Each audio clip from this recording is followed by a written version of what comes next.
Welcome to the 194th of the COVID calls. This is a daily discussion of the COVID-19 pandemic with a diverse collection of disaster experts. My name is Scott Gabriel Knowles. I'm a historian of disasters at Drexel University in Philadelphia. Today we have a discussion of art in the pandemic with artist Heather Schulte, creator of the Stitching the Situation project. Just a reminder, you can catch COVID Calls live every weekday at 5 p.m. Eastern Time on YouTube. Just go to the COVID Calls YouTube channel to watch. You can also watch COVID Calls on Facebook Live and on Periscope. You can hear COVID Calls anytime recorded as podcasts on Spotify, iTunes, Podbean, or anywhere you get podcasts. You can also keep up with COVID Calls via Twitter using the handle @US of Disaster or @COVID Calls. Please help spread the word and send suggestions for future guests and future topics. Please feel free to suggest yourself as a future guest.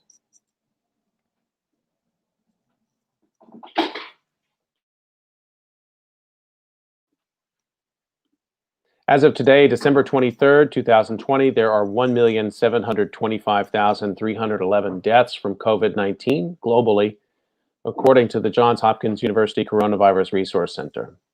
There are 78,437,021 cases reported in the United States.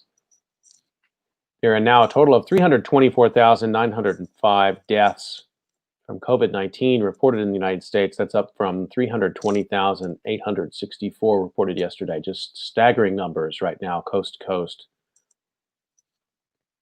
As a way to bring humanity to the numbers, I've been reading a life story or a story of advocacy for those impacted by the pandemic, and I'd like to continue that now. The headline is, "She was special and she cared. Loss of beloved art and music teacher leaves void." This appeared December 5th in NBC News by Ethan Sachs. Melinda Relig, an art and music teacher in Clarksville, Indiana, had already prepared this year's batch of Christmas presents for her family before she died last month of COVID-19.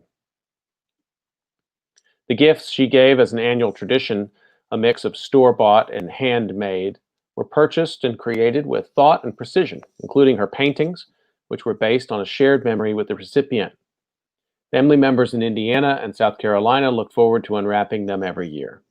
She put her heart into it, and it just makes you smile because you know how much she cares about you and loves you, said Alexandra Relig, Melinda's half-sister. I think it's going to be hard to open them this year. I don't know if I want to open them or not because it's bittersweet. Relig would have turned 38 on December 6th, another bittersweet marker in a holiday season full of them. She died on November 15th, 1 week after first developing a fever, apparently hiding the full extent of her condition from her loved ones as she struggled with racking coughs and ragged breathing over the next few days. She avoided a trip to the hospital because she was unsure if her insurance would cover the costs, family members said. I didn't know how bad she was during the week because she didn't call me, said her mother, Victoria Straub, a traveling nurse who works with COVID-19 patients and was out of town most of that week. If I would have known, I would have driven home and driven her to the hospital myself. When Straub went to check on her daughter on November 15th, she found Relig struggling to breathe and called 911. Relig died in the ambulance before the results of her COVID-19 test, taken 3 days earlier, came back, Straub said. When I got sick, she'd always come over and cook and take care of me, said her boyfriend, Tim Tatum, who did not see much of Relig after the school year began because, as caretaker to his 88-year-old mother, he needed to prevent possible virus exposure. But she wasn't the type of person to complain when she wasn't feeling well. The family prefers not to think about the last 7 days of Relig's life. They would rather focus on the 1,979 weeks that preceded it. Born on December the 6th, 1982 in Scotland, where her father James was stationed with the U.S. Navy, Relig displayed her musical flair early on. Straub remembers a fateful drive to her own parents' home when the family moved back to the U.S. She was singing in the car and had perfect pitch, said Straub, a former choir singer. She was just 2 or 3 years old at the time, and I just appreciated her. From the get-go, she could hear that pitch. There are so many kids that can't. No one in the family was surprised when she gravitated toward her high school marching band or when she took her trumpet and passion with her to the University of Louisville, where she majored in music.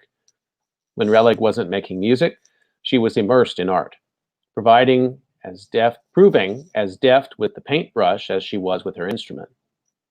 In college, Relig became interested in teaching those skills. Relig's first student may have been her younger sister, Alexandra Relig, who looked forward to the times when their father would take her to see the marching band. After earning a master's in music, Relig moved to Charlestown, Indiana, then to Washington State before returning to Indiana near her mother's home in Clarksville. When her music teaching position at the public school where she worked was cut, Relig approached Rock Creek Community Academy, a new K-12 charter school in nearby Sellersburg that did not yet have a music program. Principal Sarah Houselman hired her to teach art. You can't say this about very many teachers. Nobody's perfect. Everybody doesn't do everything right. But I never saw a kid that did not want to be in her class and didn't love it once they got in it, Houselman said. Whatever they could do, she just would encourage them. Relig taught choir when she could, often before or after school, and provided a sounding board for her students, said Carrie Walls, a former student who learned the saxophone and perseverance in her classroom. She changed my life, said Walls, who graduated from Rock Creek in 2018 and is studying psychology at Purdue University. We always knew we could go to Mrs. R and she would have our backs. She really just gave me that foundation that this may not be the best situation right now, but it will get better. She taught me to keep up the fight. Relig's family is especially proud of that legacy as a teacher. She was special and she cared, Straub said. Relig is survived by her mother, stepfather, and step-siblings in Indiana, and her father, stepmother, half-sister, brother, and 2 nieces who she doted on in South Carolina. As Christmas approaches, Relig's loved ones said they will celebrate her life as best they can. Tatum plans to buy a Christmas tree in her honor that he will decorate, a tradition that meant a lot to her. I hope she can look down and see that, and it'll make her happy that she was able to get me to buy one, he said.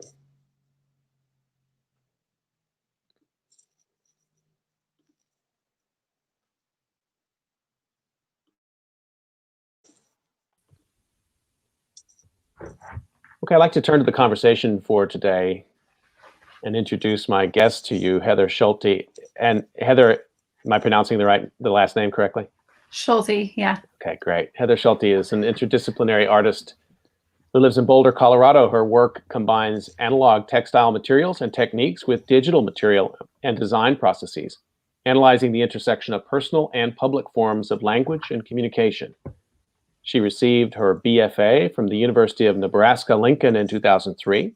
She has exhibited at numerous galleries and contemporary art spaces, including Redline Contemporary Art Center in Denver and Woman Made Gallery in Chicago. Her work has been featured in publications such as Fiber Art Now and the Surface Design Journal. Heather Schulte, thank you so much for making time to join me right on the eve of Christmas Eve here on COVID Calls. You're so welcome. Thanks so much for having me. I'm really honored to be part of the group of people you've been speaking with. Well, I'm really happy to continue this discussion about art and memorial today, and particularly apt given where we are right now in this crushing second wave, which is going to inspire a new wave probably of artistic projects and memorial projects. So before we jump into that, I'd like to just find out where you're calling from and how it is looking there in terms of the pandemic today. Calling from Boulder, Colorado. As far as last time I checked, our numbers have been pretty steady for the last week or two. Definitely in another peak, but not quite as bad as some of our surrounding states. The governor's been pretty, not strict necessarily, but definitely on top of things and encouraging the public to stay home and practice social distancing and wearing masks, even if there's not an entire mandate everywhere in the state. Most of the state has got a mandate somewhere. So it's definitely hard. but I feel they're doing what they can. I know there's another round of funding going out locally for businesses and such like that from our state, which is helpful. I think of Colorado as a state quite like Pennsylvania, where I work, and that it has urban areas, very rural areas, and then a pretty broad ideological spectrum. I suppose Boulder is more on the liberal side of that. That's where the university is, and Center of Arts, one of the art centers in the state. Have the politics been very tense there? Has it been, you've seen that kind of pushback, backlash that we've seen in so many other parts of the country? I mean, there's definitely been instances for sure. I mean, the Black Lives Matter things this summer were pretty visible, I will say. More so in Denver. We went down to Aurora for some of the vigils and protests there, which were pretty intense, but not quite as intense as like Portland or that sort of thing, but definitely present and very importantly so. As far as COVID goes, I haven't seen too much really visible backlash against protocols and such like that. I know there's been some, what are they called? Allowances or what have you for different cities and different specific institutions or maybe churches or whatever, that kind of thing. We have a little crew that shows up on Saturdays, I believe. They've been coming, I think it started sometime this summer or spring, I'm not exactly sure, but little flag waving Trump supporters on one corner. And then on the other corner, you have like the counter protesters. And sometimes there's the guy like running around in some crazy outfit because it's Boulder. Just to keep it a little light. Third party. Right? Yeah. Or no party and just, unicorns, who knows? Yeah. So, but I haven't seen any violence as far as those clashes. It's been pretty above, I don't know, it seems civil, I guess. Everybody's expressing their rightful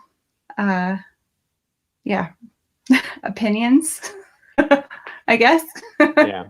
I ask you about that because, part of your work as an artist and through this year is very much about, I think, meeting people where they are and engaging them. Great art sort of allows people to find themselves in it. Doesn't take a litmus test of whether you're a Republican or a Democrat, but you and other artists this year really put yourselves out there in a time in which we've been fighting over things people might ordinarily not expect us to be fighting about. Yeah. I have I would say, multifaceted background in history. Like my mom's from New York City, my dad's from Alabama. Her parents were immigrants. His parents, a couple of generations back, were immigrants. At least his dad was. My mom worked for the government in the Civil Engineers, Corps of Engineers, and my dad he was in Air Force, Lieutenant Colonel when he retired. My husband was in the Air Force for 9 years. He's a dentist. That's how he got his training, So it's like we're kind of all over the place. And I still talk to all my family members. Good for you. No one's said or done anything that's been unreasonable. I can usually have a dialogue with people, which I really appreciate. So, not always. I mean, when I was a teenager. Well, my dad will definitely attest to that one. But yeah. Well, let's talk about the work a little bit. And before we talk about what you've been doing this year, I actually wanted to, I'm really fascinated with textiles as a medium, and your particular intervention in that is fascinating as well. But I wanted to ask you if you could say a little bit about the kinds of themes that have influenced you before this year, because I'm wondering if you've been particularly sensitive or attuned to the kinds of themes around memorial and suffering, loss, solidarity, community that we're all trying to make sense of this year. Was that something that was already percolating in your work before? Yeah, it was definitely present. I have somewhat difficult history with some medical issues myself and have been on the brink of death, even though I wasn't conscious at the time. I learned about that later. And so the understanding that grief it's an ever-present reality. The understanding that our life is precarious and vulnerable. Having been in multiple countries, having backgrounds that involve different types of like spiritual approaches to life, theologies, if you will, and just seeing all these different perspectives all existing at once, and how some of that is embedded in the language that we use, and we're not really necessarily conscious of it unless we take the time to really think about it. And seeing how language is weaponized and how that influences and is part of like our political dialogue, if you want to call it dialogue. Right now, ideologue is what I like to call it. Right. Dialogue. What, I don't know. Anyway, make up a new word some other time. And so those kinds of not necessarily always conflict, but the complexities that are present. It likes to be framed as a conflict because it's much easier to say this versus that, as opposed to understanding that if you look more closely, it's way more complex. You know, like not every Republican is extremely right-wing. Not every Democrat is extremely progressive, or what's the favorite one? Communist, socialist, what have you. You know what I mean? Right. There's a spectrum. And that spectrum isn't just linear either. It's intersectional with all sorts of other thoughts, identities, backgrounds, experiences. And those kinds of complexities are things that I want to bring to the fore and to have people consider when they, like, I have a series of newspaper front pages that I stitch on top of trying to complexify, if you will, the information that's there. And a lot of those, well, those do use, I overlap the text with binary coded messages, which you can decode if you want to,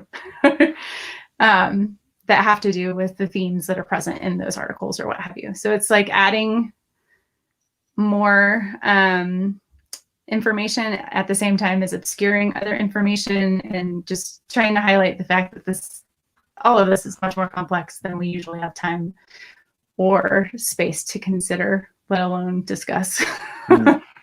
So yeah, I really appreciate what you're describing here, and what you said a minute ago about life and the precarity of life and the vulnerability of life, which is hard to convey in binaries, as you were saying. It's if you're right or left, or if you're wrong or right. And even with the pandemic and so many of the ways that we have tried to make sense of it, even the statistics I read at the top of the program every day, did people die or not? I mean, that's a valuable piece of information, absolutely. Mm-hmm. But it captures only one part of the much bigger reality that we're all sharing at this time. It sounds like, from what you're describing, getting into those layers of thinking and emotion, that's stuff you'd already been working on previous to this year. Yep. Yeah. I mean, like, how do we even categorize what's right and what's wrong? Where do those boundaries fall, and who decides where those boundaries are? I mean, it's like, it's just a question that you pull the thread and then you just keep on going forever. You can kind of get lost. Now, tell me, if you will, when the first time that the COVID-19 entered your consciousness, if you remember. Sure. So I had some pieces in a show in Birmingham, Alabama. That's where my parents live. So I was really excited because I'm like, Mom and Dad, I have a show in your neighborhood. You can actually come without having to get a plane ticket somewhere else and whatever. And so I went there I believe it was the very beginning of March. And I remember planning, I'm like, oh, is this going to continue to happen? Is it going to be possible? The airport was dead, which is never a thing at DIA in Denver. It's always humming. And I should have used a different word there, now that I think of it. Anyway, it was very quiet. There were very few people there. So I went to Alabama thinking this might be the last time I fly for a while. And at that point in time, it was pretty, and COVID was in the news, but it wasn't like, this is a very serious deal here. It's like, it was still kind of over there.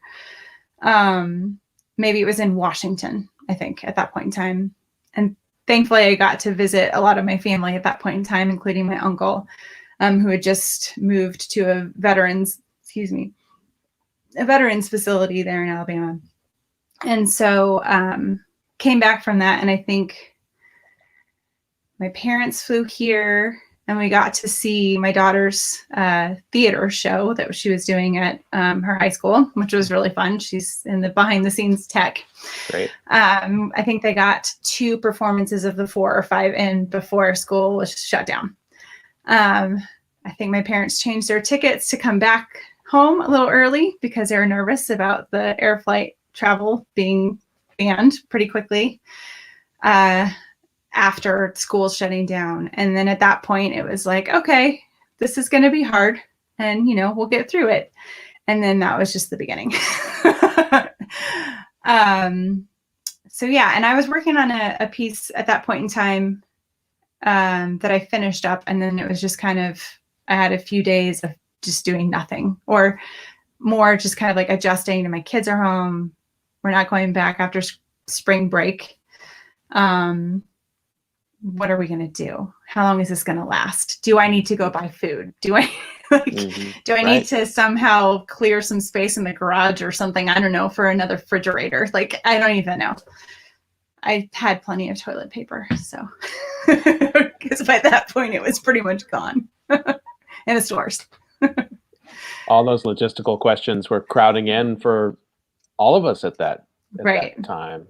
It's interesting. You say, I share that, that experience slightly differently, but that sort of realization that travel plans were going to look different, because for many of us, if we're thinking ahead, I mean, we might be thinking about the scale of our mortgage or child going to high school, something like that. But most of us are thinking about getting to the end of the day, or we're thinking about an upcoming trip, something like that.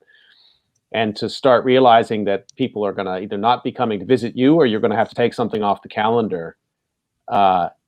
Those were those moments in which we were making sense. But you were already at that point starting to make sense of it through an artistic project. Take us inside that process a little bit. Yeah, so I had that little lull of just kind of wrapping my head around what were the basics that needed to be covered. My husband's a dental provider, so there were some of the, what is his work going to look like? Is he going to be able to work? How much of a risk is that going to pose our family? I mean, medical environments in general are pretty, right up top with all of the, hand washing, sanitizing of everything. But they couldn't find N95 masks, which are a pretty basic necessity right now for medical providers. So there was some stress on that front. So while my brain was occupied with that, it was hard for me to figure out, like, how do I get back in the studio and do anything to the complexity of what I normally do, because my brain space was just full. But the repetitive and methodical kind of nature of stitching of any kind, whether it's embroidery, knitting, all sewing on a sewing machine, all those things are things that I've done and do, and that kind of rhythm is very calming for me. And so I had gone to trying to think of what they're called now. There's a upcoming burgeoning kind of retail shop. It's like a thrift store, but for art materials and creative endeavors. There's one here, there's one in Denver, there's one where we lived in Oregon, and like they're popping up kind of all over the place, which is great.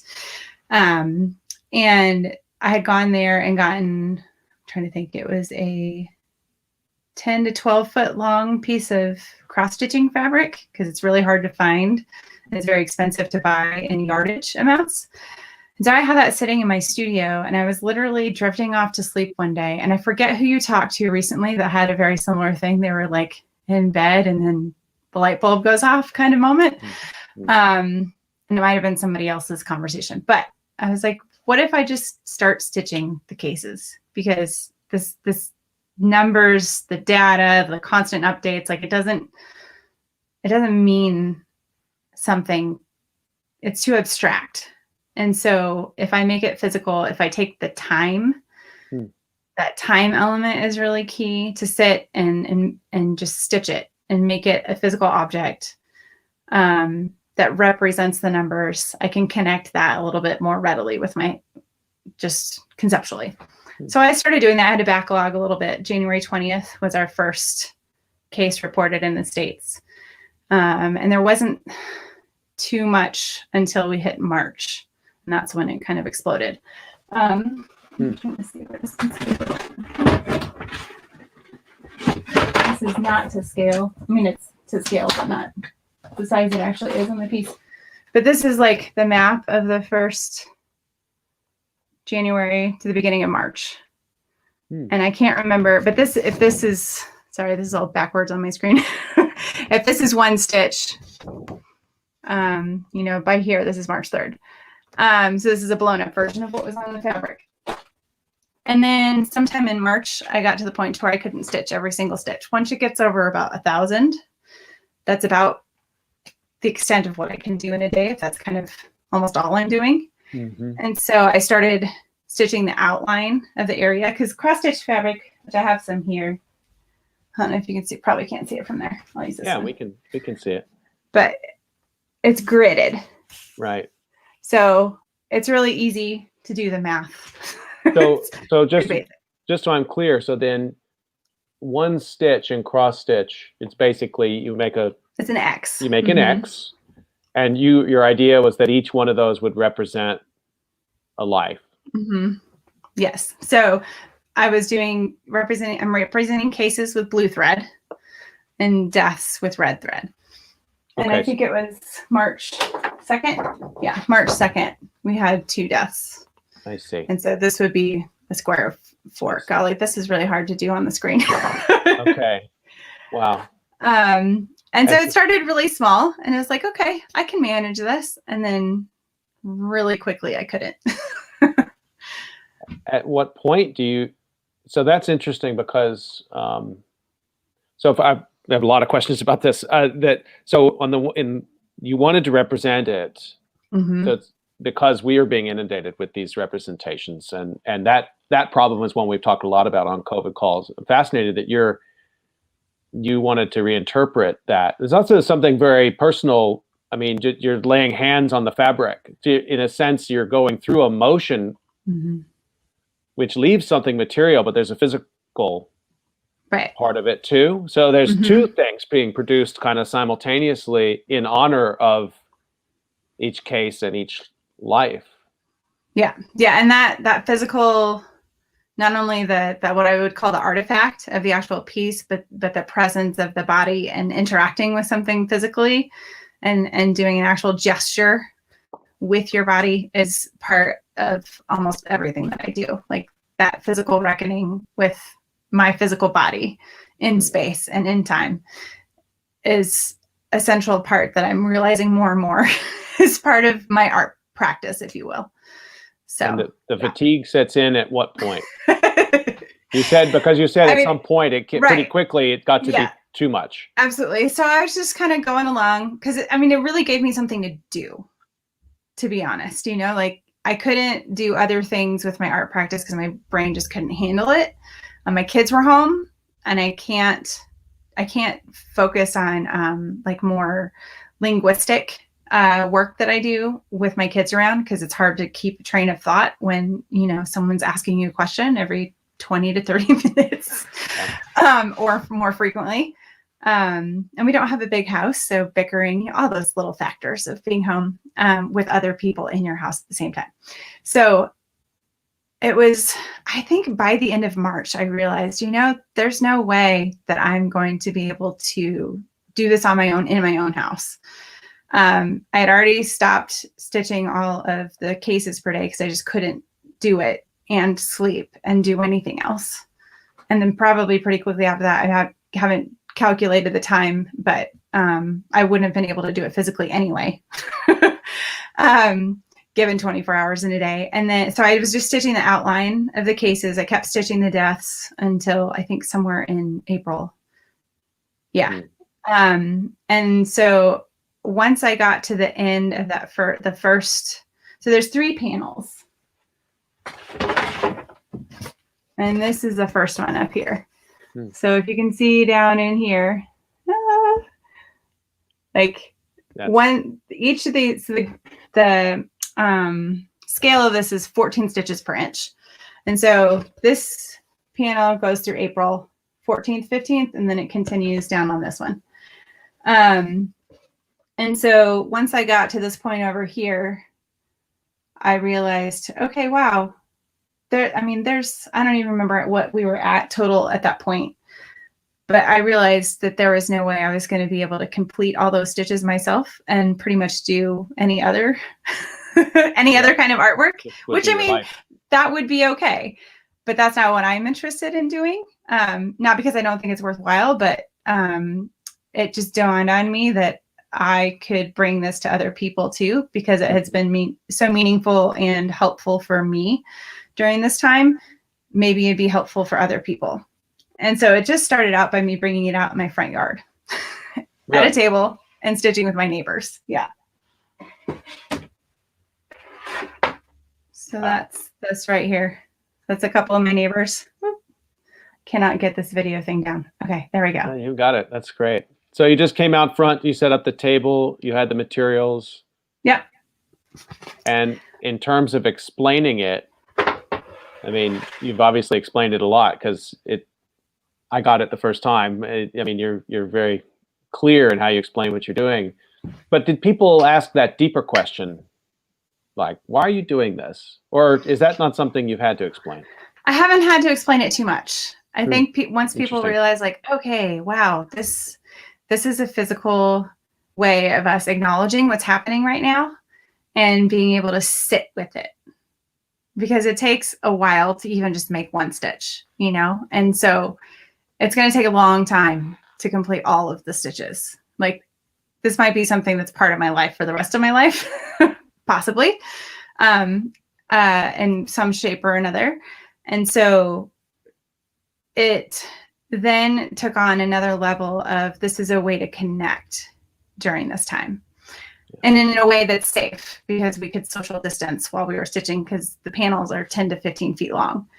And so I've only had people stitch on the one, just because with how life works, that's just what we've been able to do. I don't have like 15 tables to stretch it all out and take up the entire street. I'd probably get in trouble for blocking the road.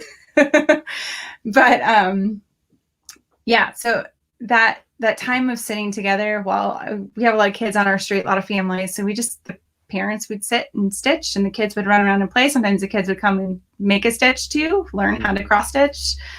I've done, I think, just one public stitching session at one of the museums here in town. It's something I want to do more, but I also have, I don't want to expose people unnecessarily. Sure. I don't want to show up places and have someone call the cops and be like, oh, this person's doing this thing. Like, they don't need to be doing that right now. There's other more important things I need to be focusing on. And so I'm working on planning more times in the beginning of next year to be able to bring it more publicly and have bigger stitching sessions outside when it's nicer, and if there's big indoor spaces that are big enough to have enough airflow and allowable space for multiple people. But yeah, just having time to sit together in a space that's safe, having this project right in front of you opens up time to, and just like, I don't know, it like kind of lowers what's the word? The stress of talking about it, I guess. Yeah. About the situation that we're in. We would talk about school and what are we going to do, and how, school might start up again in the fall. How are we going to negotiate that, navigate that? Are we going to do pods? Are we going to whatever, all these questions that are still hanging in the balance. Yeah. So yeah. And I had wanted to bring it, like I mentioned, that corner in Boulder with that intersection. I wanted to bring it there this summer, and I hadn't quite figured out how to manage that. Because you can't set up a table on a public sidewalk. It's, not allowed. And I didn't take the time, which I should have, to figure out setting it up in a parking lot or something. But because it would have been really interesting to see how that political impetus that was already present would have maybe, been different around a table with a piece of fabric and a needle. I don't think that's going away. You'll probably I don't think it is. I think we'll have plenty of time for that. So let me just remind folks that you're listening to COVID Calls, and today we're talking with artist Heather Schulte, who's a creator of the Stitching the Situation project, and hearing about how that project got going. And just to talk a little bit about the parameters again, I was really struck by what you said, Heather, that this may be a project you're working on for an awfully long time. If I've got you right, I mean, you do want a stitch for every case, and you're using your color code for cases, and then for deaths. I mean, as of now, if you were just to catch up, you'd have 78,437,021 cases. That's a lot of stitches. And that's only now. So we're going to be going into next year. And I wonder too, I mean, just to come back to what you're talking about it as a community experience. I have a lot of questions about that. One is around how much time people spend with it when they do engage with the project. And I ask that because, we've been so regimented into Zoom time, and Zoom tells us our life occurs in 15-minute increments. And I guess we already sort of do that with our business calendars and things like that. But stitching time seems like maybe it's different somehow. You don't bound it in those ways. You're talking about conversation, the flow of the street, and the making of the stitch, which might order our time a little differently than the confines we've accepted this year. Sure. Yeah. I mean, for me, just having the project always set up in my studio, and in the first, what was it, maybe March, April, 3 months of the pandemic, like from March, not from January, because I started it in March. But the first 3 months of me working on the project, having it always set up in my studio, like I could come sit down, and then if my kids needed something, I could go, and then I could come back. So sometimes it would be 5 minutes, sometimes it would be an hour, sometimes it would be multiple hours, of just sitting and stitching, maybe listening to the podcast, or, sometimes watching TV just to get my mind off things for a little while.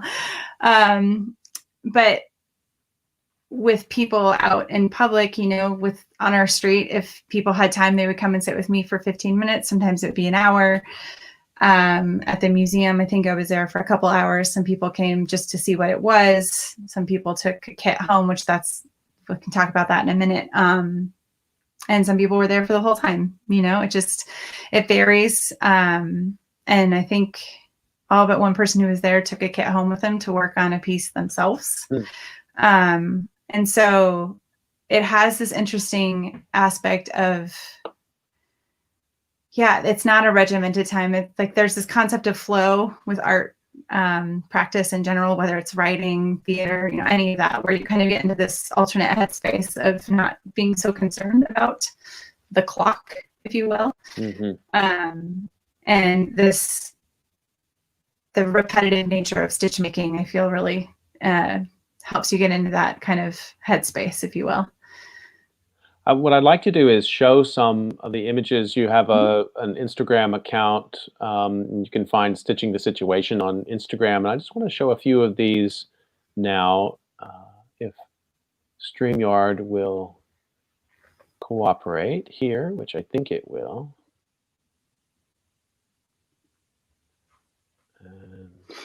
Yeah, there we go. So you've told us a little bit about your approach to what the colors would mean, but then there's a lot more going on in some of this work in terms of use of language, in terms of numbers, in terms of images. So talk to us a little bit about these. Sure. Yeah. So I showed this earlier. So this started out just as like, I had this piece of fabric, and then I try to compact as much, utilize that space as much as possible. I got to June, I think it was June 24th, 25th, something like that, where I got to the end of the piece of fabric that I had purchased to continue the project. And that was when we first started our second wave, if you will. Mm-hmm. And at that point, I was stitching so much just to do the outlines that I had a friend in Texas that had mentioned, hey, if there's any way that we can help, let me know. If you can cut it up and send it. And that it just cringed because you can't really cut this fabric up. It doesn't work that way, which is fine. And so, yeah, that's another picture. That's the first panel. So this so these outlines are each days, basically. Yes, they're each days. And you've stitched in the red as the number of deaths for that day. Mm-hmm. So there's a lot of blue stitching that needs to come on board for people that were diagnosed on those days. Yes. Okay.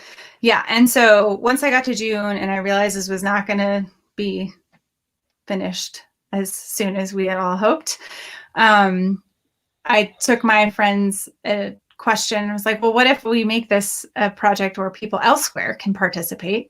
And so I started making kits starting in June. And let me see, I have one here. So basically each kit, which I'll show the layout. This is the one for September 4th.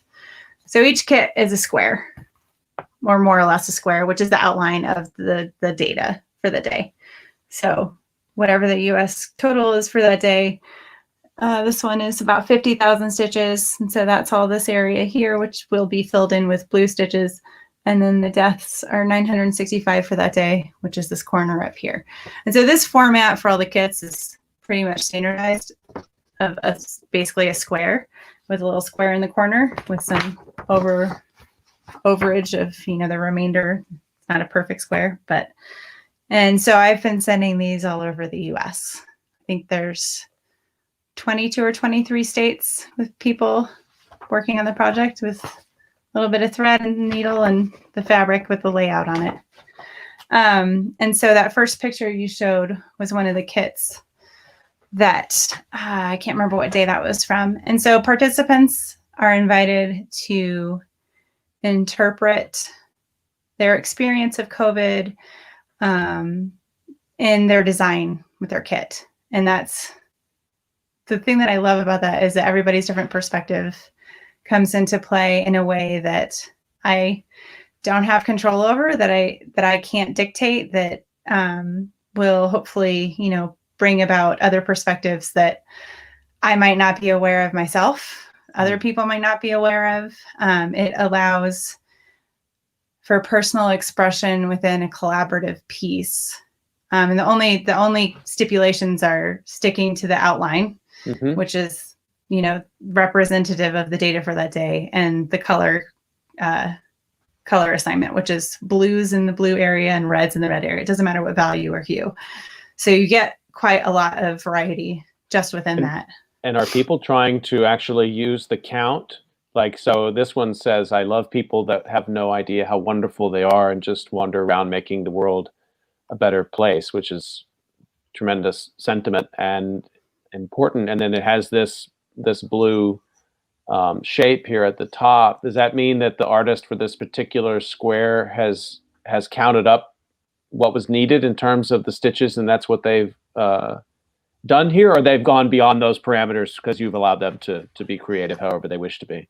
So that is a block in progress. So what's there is what they've stitched so far. So all that white space ideally will be filled. I see. At some point in the future. Okay. And that might be more words. It might be just colors. I know this block here. Talk about this one. She was inspired by the nature that they were observing in and around their neighborhood, being, at home with her family and children. This is my friend Dana's work in Nebraska. And so when you're in a place, I think this is true for so many people who, usually work outside the home, usually spend most of their time outside of the home, except for when they're sleeping, And so when you're in a place consistently for a longer amount of time, you start to notice things that you don't notice before. It might be as simple as, oh my gosh, that paint that's peeling on the wall in my room that I'm staring at every single day where my computer is driving me crazy. And so you paint the wall, Or you might notice, like we noticed, and a lot of people have noticed across the country, animals have shown up that we might not see usually because we're driving more, we're flying more, we're just more, when you're more stationed at home or in one place, there's less disruption, I guess, in the natural environment. If you want, I don't like those. I don't like those strong categories of natural and unnatural. That's a whole other discussion. I understand. But yeah, I mean, but this one is so attentive to, and even what you said, and people we're spending, certainly this is true in April and May, more time in local parks and also just paying more attention. I talked with naturalists earlier in the year, and they raised an interesting point from the Academy of Natural Sciences at Drexel, and they said it may not be that there's more animals around, it's just you have more time to listen to them and to be aware of their presence.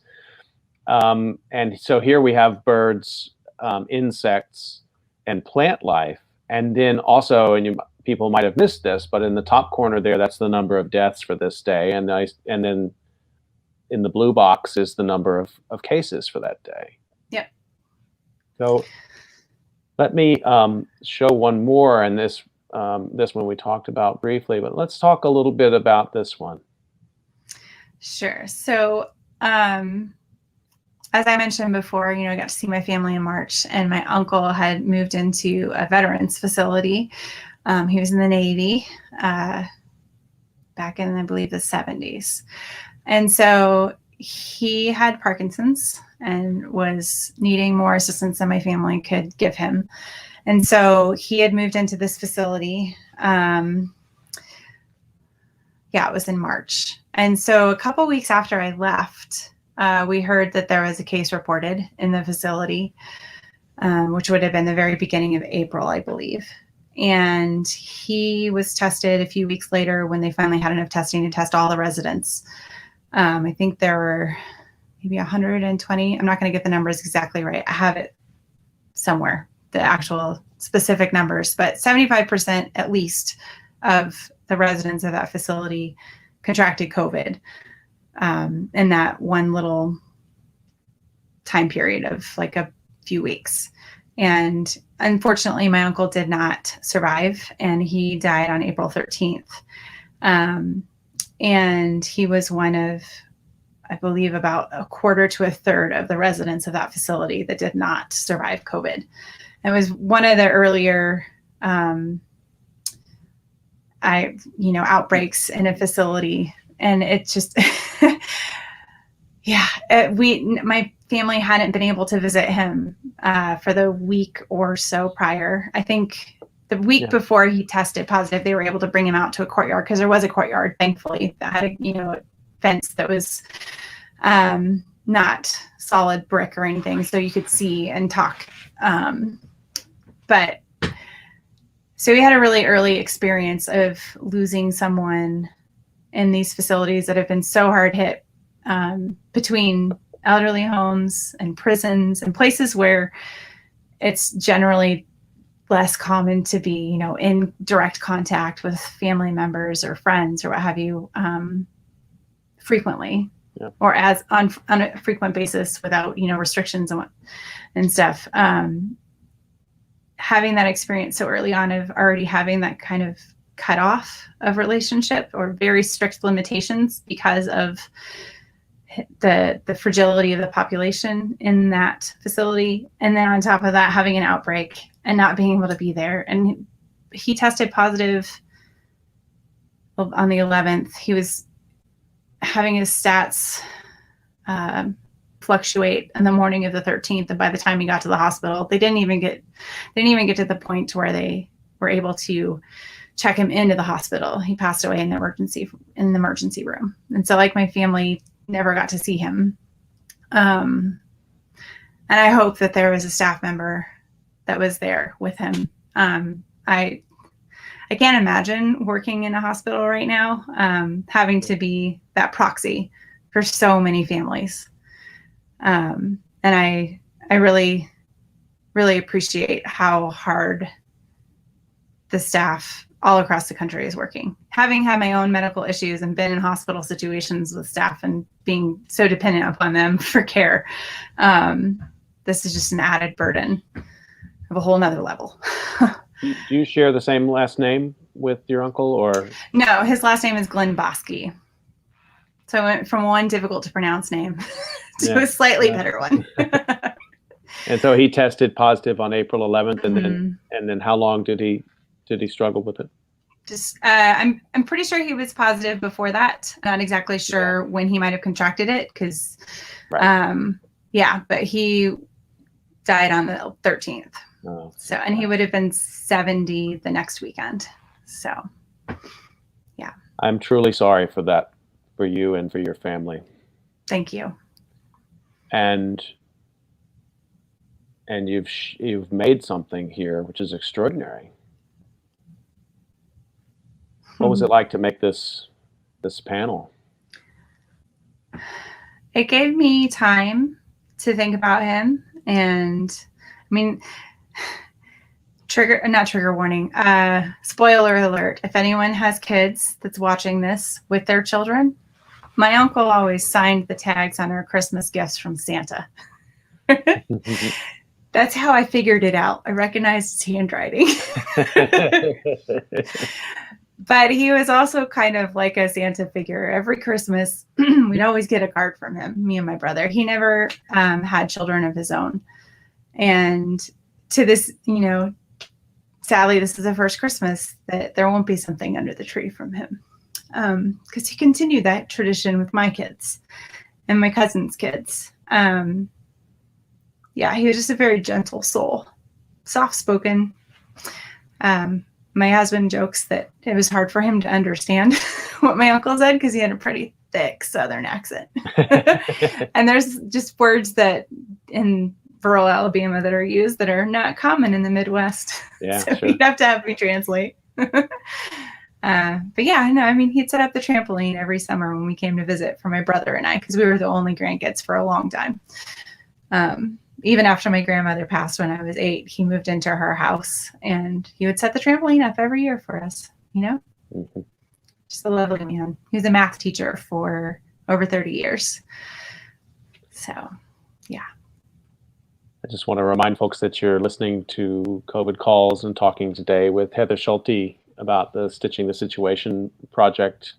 And we're just talking about her Uncle Joe's life and about the artwork that she did to help memorialize that and some of the other works that people have been contributing to this. So, Heather, let's talk a little bit now about where you see this project fitting in, because there's so many really important memorial projects underway right now. I've had a chance to talk to some of the people who are making those. Joanna Hutchinson has been on. She talked about her 100,000 Folds project. I talked with mother and daughter Catherine Fugé and Madeline. I talked with Chris Coker. I talked with John Cunningham of the National AIDS Memorial and the AIDS Quilt, which some have talked about as a touchstone for textile projects. We are in a memorial moment in American history unlike any that I think we've actually ever really seen. What do you think is possible? I mean, what you've been describing up to now, it very much is about the craft and about the doing and the community that you've made around it. Take a step back for us, and how do you think, how does this all add up to something larger about how we're remembering this moment and making sense of it? Sure. So,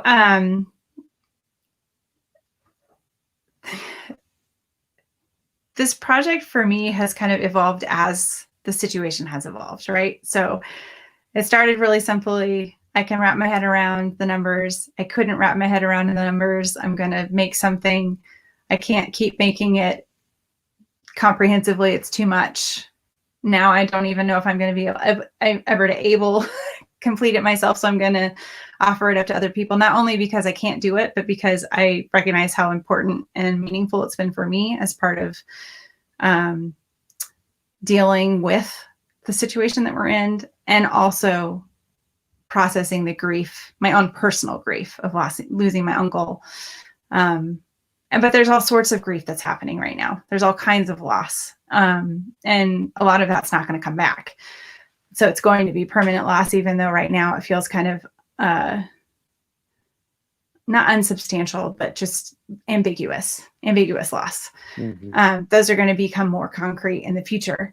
And so having this project as a framework that is based on just numbers and the people, those people are also individuals of this huge thing, this huge situation. And so having a very simple method of red and blue thread, Mm-hmm. X's on a grid of a very simple layout gives a platform for people to bring their own grief, their own experience to it.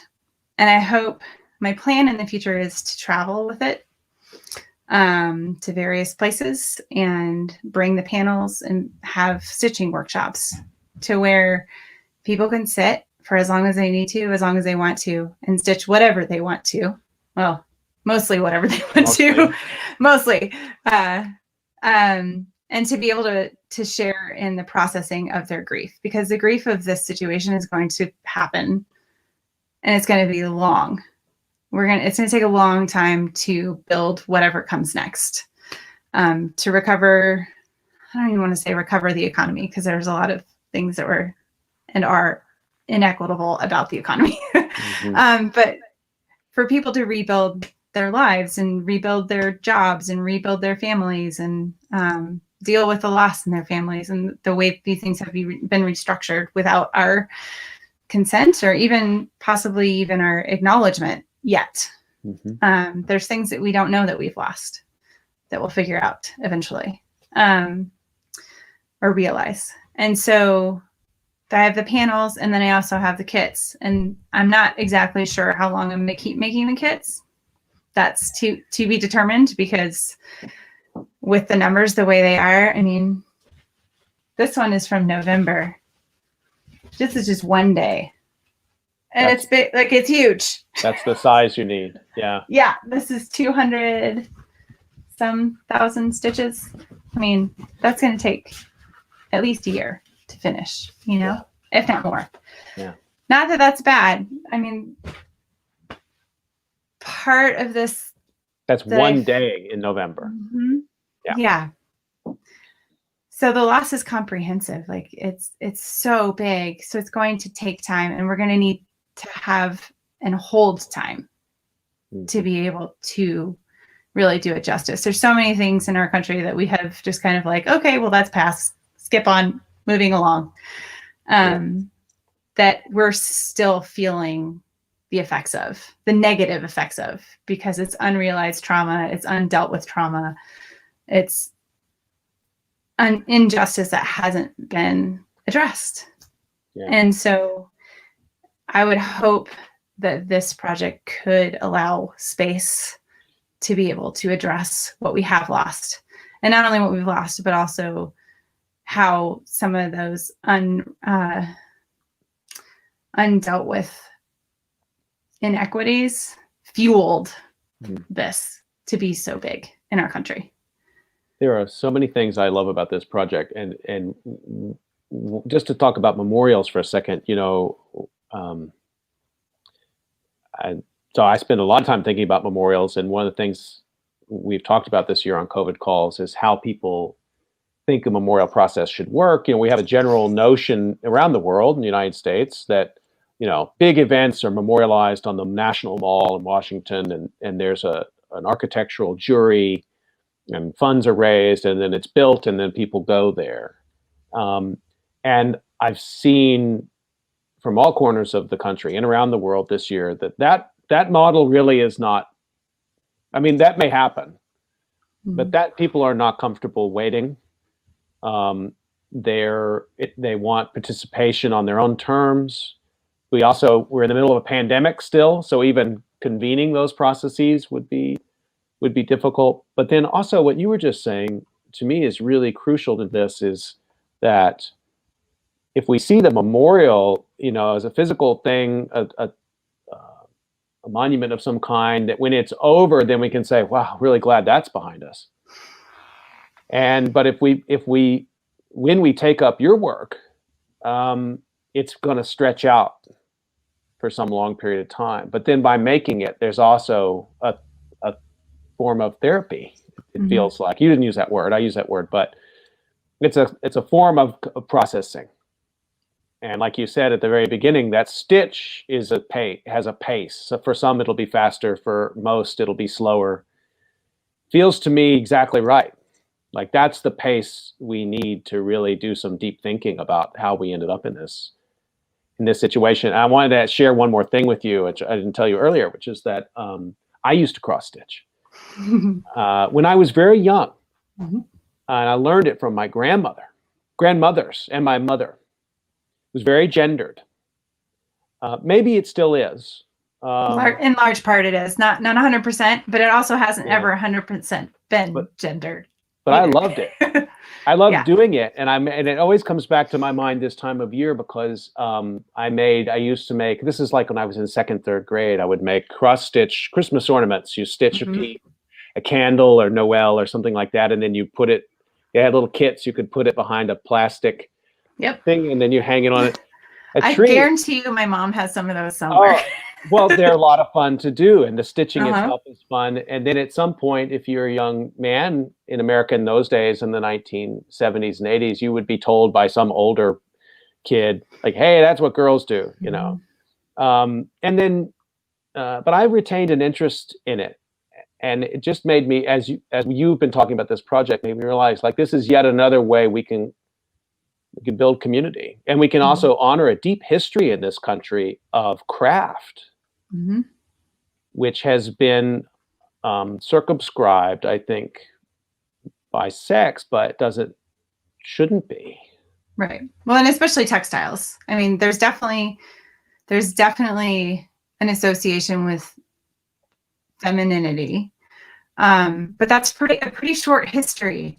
If you look at textiles over the course of human history. Sure. It's not true. You know, one thing I love about textiles is they're really primal human technology.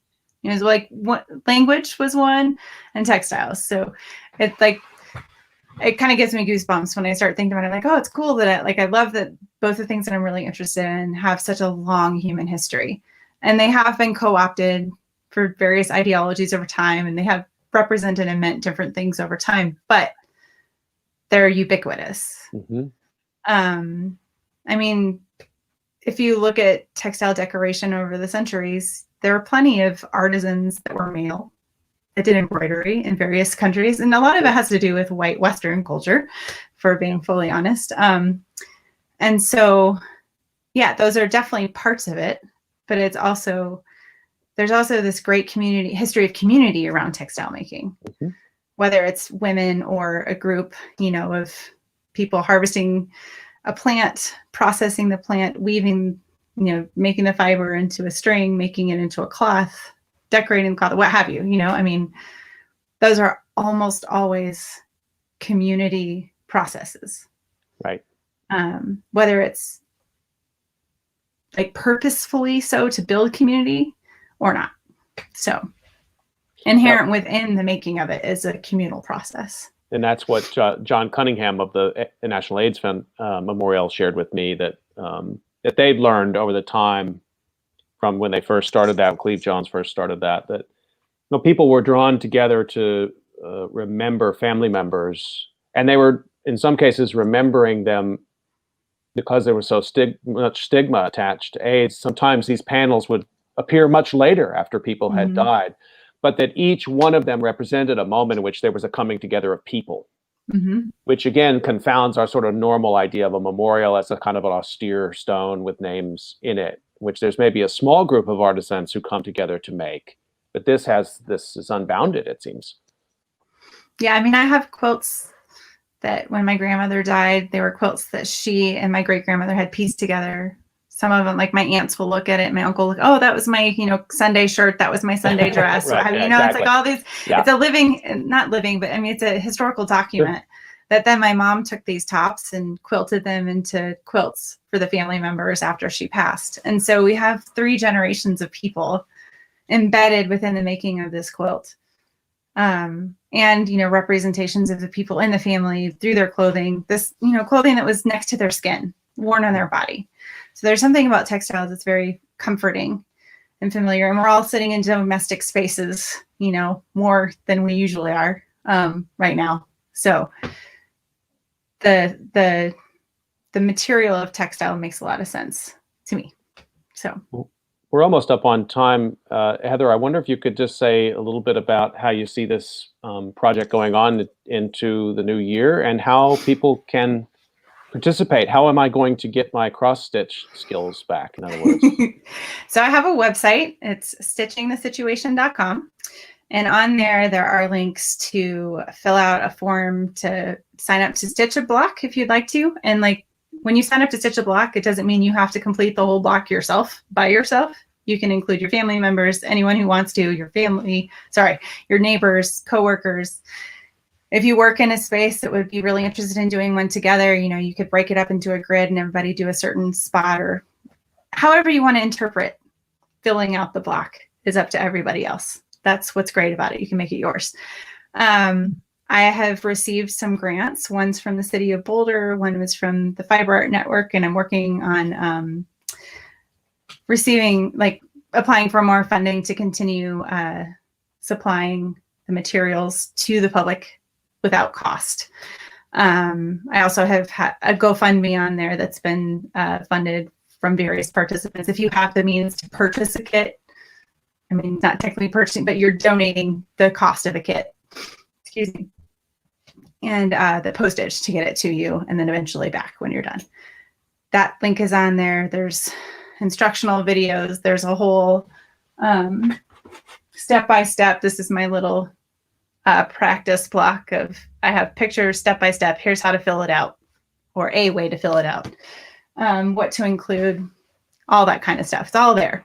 Mm-hmm. There's a Facebook page that just keeps updates. There's a map on the blog, on the website, that shows locations of where the stitchers are all over the US. Yeah. So if you're interested in getting together with people in your area, you can do that. One of my next steps is to formulate an advisory panel. And that'll be an application-based, if anyone's super, super excited about this project and wants to help usher it into wherever it's going, it's really important to me that it's a very representational panel, because sadly, COVID has followed the patterns of our history and impacted the people who are historically excluded from our history the most. So BIPOC cultures, Indigenous cultures, those communities have been impacted at much higher rates than most of the white community. And so it's really, really, really important to me that aspect of this is represented in this project. And in order for that to do that, as someone who is definitively white passing, even though I'm half Hispanic, you can't tell if by looking at me or reading my name, and given the history of craft and the representational issues within the craft world, I need help. And to be able to check my own blind spots to move this project forward equitably. So that's going to be coming up in probably the next month. I'll have an application on there for people to say, yes, I'd love to help. Yeah. Okay. So if you're an organization that wants to host a stitching session once COVID is less crazy, all-encompassing, restrictive, yeah, we'll be setting those up in the next year and probably for a while. So just reminding people, you can go to stitchingthesituation, all one word, .com, and you can check out everything Heather was just talking about there. And also upcoming will be opportunities to participate in a more, in a deeper way about helping to shape the future of the project. As you said, sort of putting together a steering panel that will help do that. And I can't wait to get one and get to work. And I hope other people will do that as well. And I'm just going to put this link back up here one more time so people can see it, stitchingthesituation.com. Heather, thanks for sharing this work with us. I think it's great what you're doing, and you're part of a community of people crafting memorial for us right now in real time across this country and around the world. We absolutely need it. You're so welcome. Thank you so much for having me. I really appreciate it. Just want to remind everybody you can catch COVID calls every weekday at 5 p.m. Eastern Time, except for the next little bit of time here over the holidays. We're going to go on a short hiatus. So today is the last COVID call until January the 4th.